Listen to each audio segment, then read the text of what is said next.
Se encuentra con nosotros el abogado David Peña, a quien de verdad le agradezco muchísimo que engalane este espacio. Mi querido David, un gusto saludarte. ¿Cómo estás? Hola Jesús, bien, por aquí, gracias a ti por invitarme y bueno, pues puestos para hacer este abordaje de este interesante tema. Oye, pues yo de entrada te preguntaría, David, ¿cuál es tu opinión, tu valoración del comportamiento de la Suprema Corte en el marco precisamente de la discusión de este tema tan sensible que durante su discusión pública, su discusión en el Poder Legislativo, generó una fuerte polémica porque estamos hablando de una industria esencial, por supuesto, para la economía mexicana, para la vida de los mexicanos, para el desarrollo de los mexicanos y siempre en el marco de estas dos visiones de país, a final de cuentas, por un lado aquellos que están a favor de una apertura total a la iniciativa privada, por el otro los que consideran que el Estado debe tener una mayor presencia y mayor control. Mira, yo creo que la reforma que presentó el presidente de la República y que fue aprobada en el año 2021, sobre todo tenía una base de recuperación, digamos, de la industria eléctrica, no solo de la industria eléctrica, también tiene que ver algunos temas de litio, algunos temas de gas, pero sustancialmente, centrándonos en el tema de la industria, de la ley de la industria eléctrica, lo que hacía era recuperar lo que ahí sí no era solo discursivamente desde el presidente, lo que se había estado cediendo sobre todo a los particulares en los últimos 30 años en la historia de México. Es decir, la Comisión Federal de Electricidad era una empresa estatal, era una empresa que tenía no el monopolio, porque al tratarse de un servicio fundamental, incluso de seguridad para el país, era lógico, digamos, entendible que la Comisión Federal de Electricidad tuviera este control sobre el sistema eléctrico nacional. Desde los años 90 se fue abriendo este sistema eléctrico a la inversión privada, a la inversión de particulares, y bueno, se llegó un momento en una proyección que se presentó para justificar justo esta iniciativa que se presenta en el 2021, en el que si se seguía la inercia o la tendencia como se estaba proyectando en términos del mercado, la industria eléctrica nacional, la Comisión Federal de Electricidad para el año 2035, o sea, dentro de 10 años, solo estaría produciendo el 27 o 28% de la energía eléctrica nacional. Es decir, quienes tendrían el control del sistema eléctrico iban a ser los privados. A finales de los 80 era 100% Comisión de Electricidad y ahora iban a ser prácticamente los privados con un 80%.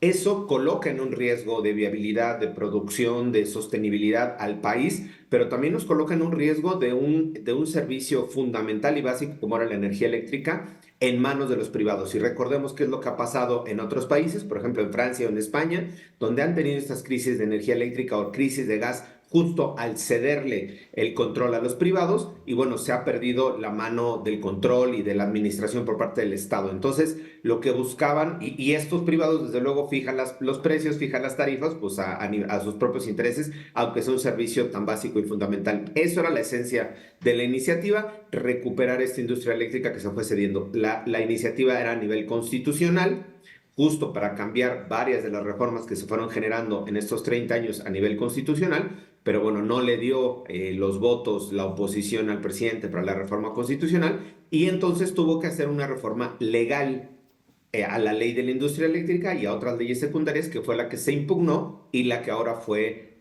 resuelta, analizada y resuelta por la Suprema Corte de Justicia de la Nación. ¿Esta decisión de la Suprema Corte de Justicia de la Nación está bien fundamentada o consideras en un momento dado que hay ciertos recovecos que permiten precisamente la impugnación que anunció el gobierno? Mira, yo dividiría en dos apartados, una parte de procedimiento y la otra parte en cuanto al contenido de fondo. La primera en cuanto al procedimiento que se ha cuestionado en diferentes momentos es que la forma en la que se discute en la segunda sala y el voto que hace el presidente de la segunda sala, que se le llama un voto de calidad, el ministro Pérez Dayán. ¿Por qué? Y brevemente nada más hago el antecedente. Esta reforma a la ley de la industria eléctrica fue impugnada vía de acción de inconstitucionalidad y fue resuelta el año pasado. Hay un antecedente ya de la forma en la que se resolvieron los temas relacionados con el fondo de la acción de inconstitucionalidad y ahora me refiero, lo que se resolvió esta semana en la Corte fue amparos y en ese momento, el año pasado, fueron acciones de inconstitucionalidad.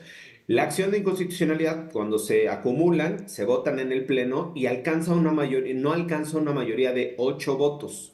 Para que una norma se declare inconstitucional, se necesitan 8 votos de los 11 ministras y ministros que componen la Corte. En ese momento, la ley de la industria eléctrica no alcanzó esa mayoría de 8 votos, sino se quedó 6-5. 6 a favor de declararla inconstitucional y 5 a favor de no declararla inconstitucional. Entonces, en ese momento no hay una declaratoria de inconstitucionalidad. Se queda la norma así, está impugnada, pero sigue vigente. Entonces pasan a un segundo nivel a analizar los amparos que se tenían presentado, sobre todo por empresas privadas.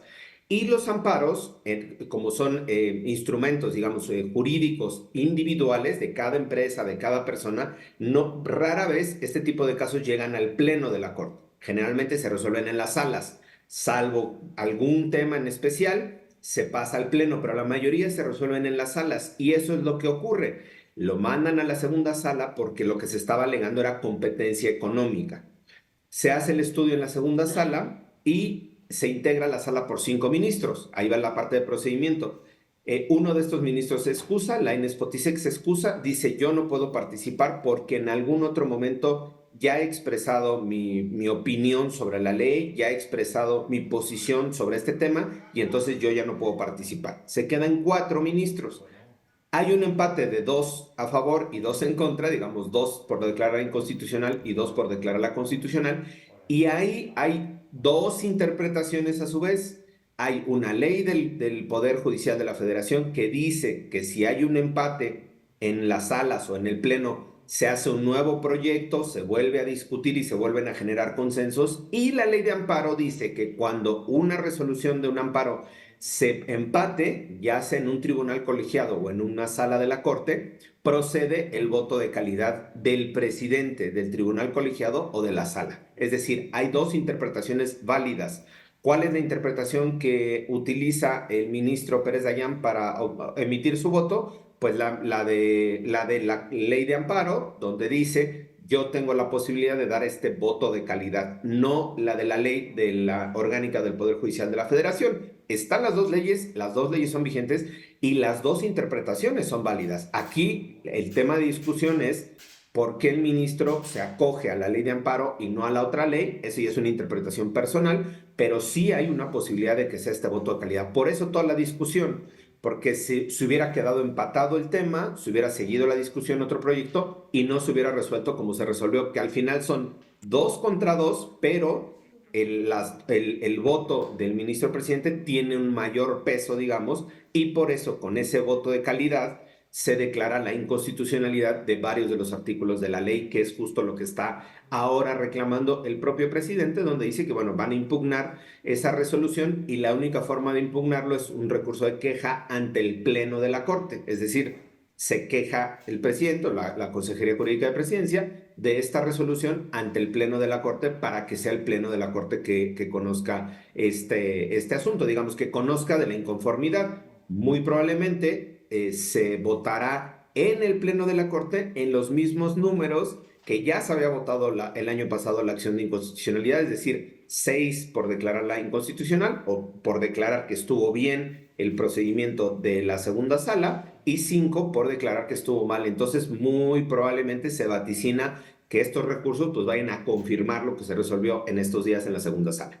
Oye, finalmente quedo, David, y agradeciéndote estos minutos. Y aquí te pregunto, desde tu opinión de analista también, por supuesto, cuando estamos en esta discusión de definiciones de una visión de un país, de la importancia de la industria eléctrica, de las propuestas incluso políticas electorales que se están desarrollando, el papel de la Suprema Corte de Justicia de la Nación, ¿cómo lo valoras? ¿Está actuando como tiene que actuar en un momento dado, conforme a lo que tiene que hacer? ¿O sí ves tú ciertos sesgos ya en donde se inclinan hacia uno de los dos lados? Mira, yo creo que hay justo de los 2 elementos, mi estimado Jesús. Hay un posicionamiento político de varias ministras y ministros que no comparten, digamos, o no coinciden con la visión de gobierno de la actual administración. Eso me parece que es claro, no lo podemos negar o no lo podemos ocultar. Pero también yo ahí les diría, les dejan muy barato el juego a la Corte, es decir, le bajan mucho la vara a la Corte si ya sabemos que hay un grupo dentro de la Corte que está defendiendo otros intereses o que no comparte o no coincide con las políticas de la actual administración, desde mi particular punto de vista, pues yo lo que tendría que hacer era o esforzarme mucho más en los procedimientos que fueran absolutamente impecables para que se evidenciara entonces la posición política de la Corte. Por ejemplo, en este caso de la ley de la industria eléctrica, el presidente manda la reforma a la ley secundaria y los principios constitucionales para el tema de energéticos se quedan en la Constitución, no se modifican. Entonces, se sabía o era muy probable que se declarara la inconstitucionalidad. ¿Por qué? Pues porque la Constitución no se modificó, la Constitución no se cambió, porque la oposición negó los votos para cambiar la Constitución. Entonces, ahí era previsible el escenario, porque justo la ley cambia o choca con los principios constitucionales que se tienen y que no se cambiaron. Ahí me parece que era un escenario previsible. Y en los otros paquetes que ha dado la Corte resuelto, la mayoría de